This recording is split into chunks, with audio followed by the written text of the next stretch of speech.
This is number 7 on page 434. The problem is asking for you to find the equation of the hyperbola having the given foci and difference of focal radii.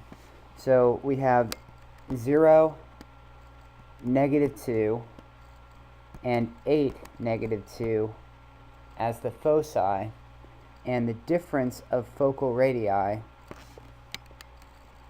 of 2.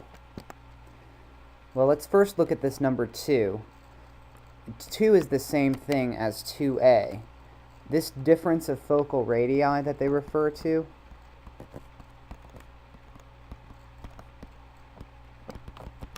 that is the same as twice the distance from the center to V. In other words, 2a. So let's start graphing this and just kind of decipher what we have here.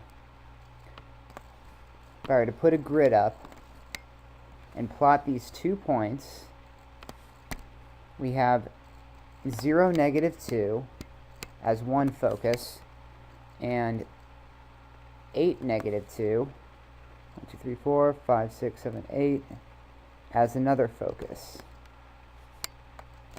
And then we get,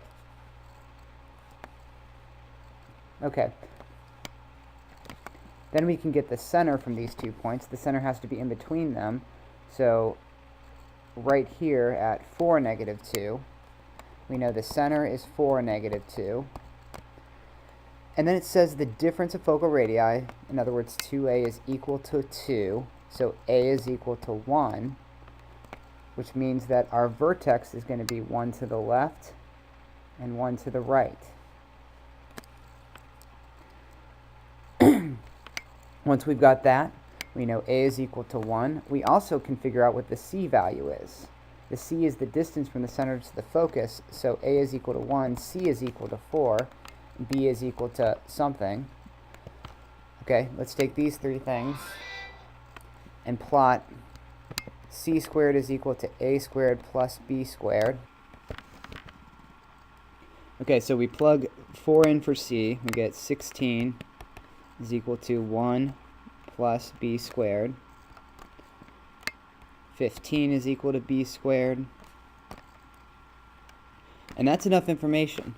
We know that since the foci are along a horizontal axis, this is a horizontal. We know what b squared is, and we know what a squared is. A squared is equal to 1.